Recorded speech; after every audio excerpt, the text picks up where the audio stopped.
Friends, welcome back to my N creative channel. Friends, ये enable का दूसरा भाग है। रात बीती और सुबह की पहली किरणों के साथ सैमुअल और एलिसा ने राहत की सांस ली। एनेबल गुड़िया अब बंद बॉक्स में सील थी और दोनों को उम्मीद थी कि यह भयावह अनुभव अब खत्म हो चुका है। उन्होंने उन्हें उस कमरे को ताला लगाकर बंद कर दिया और अपने जीवन में आगे बढ़ने की कोशिश की, लेकिन वह डरावनी रात उनके दिलों में गहरे निशान छोड़ चुकी। कुछ दिन सब कुछ सामान्य रहा। सैमुअल ने गुड़िया बनाने का काम फिर से शुरू कर दिया, लेकिन हर गुड़िया में अब उसे एनेबल की झलक दिखने लगती। उसकी मुस्कान, उसकी आंखों की चमक, सैमुअल को हर जगह एनेबल का चेहरा दिखाई देने लगा।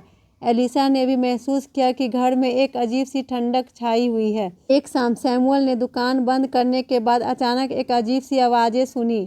आवाज़ बहुत धीमी थी, मानो कोई फुसफुसा रहा हो।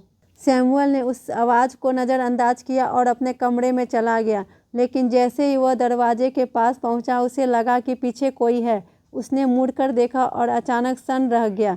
उसे वह सील किया हुआ बॉक्स दिखा। उसने मुड़कर देखा और अचानक सन्न रह गया। उसे वह सील किया हुआ बॉक्स दिखा जिसे उन्होंने कमरे में बंद किया था। अब वह बॉक्स खुले हुए दरवाजे के पास पड़ा था। सैमुअल और एलिसा भयभीत हो गए। उन्होंने समझ लिया कि एनेबल अभी भी उनकी ज़िंदगी में है। उन्होंने तुरंत पादरी को बुलाया। पादरी ने आते ही पूरे घर में प्रार्थना शुरू की और एनेबल के बारे में और जानकारी जुटाई। उसने बताया कि यह गुड़िया किसी आत्मा के द्वारा शापित है, जो शायद इस दुनिया में कुछ अधूरा छोड़ चुकी है। पादरी ने सुझाव दिया कि एनेबल को किसी पवित्र स्थान पर ले जाकर बंद कर दिया जाए, जहां उसकी आत्मा को शांति मिल सके।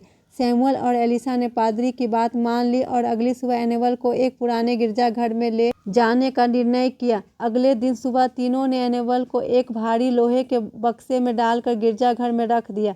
पादरी ने गिरजाघर में प्रार्थना की और उसे बक्से को एक सील में बंद कर दिया, जिससे आत्मा बाहर न आ सके। उन्होंने सोचा कि अब सब ठीक हो जाएगा, लेकिन यह कहानी यहीं खत्म नहीं हुई। कुछ महीनों बाद गिरजाघर में काम करने वाले लोगों ने बताया कि रात के समय उन्हें अजीब आवाज़ें सुनाई देने लगी है।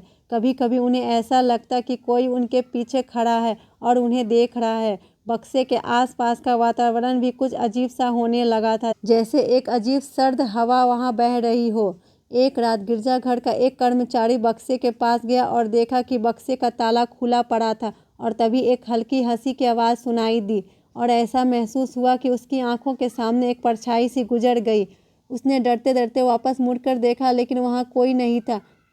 पर उसके मन में यह सवाल जरूर था, क्या एनेबल अब भी यहाँ है?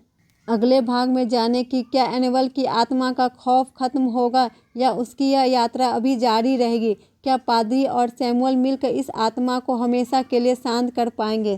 Thank you friends. अगर आपको मेरी स्टोरी अच्छी लगती है तो प्लीज़ लाइक शेयर सब्सक्राइब करना ना भूलें। बाय।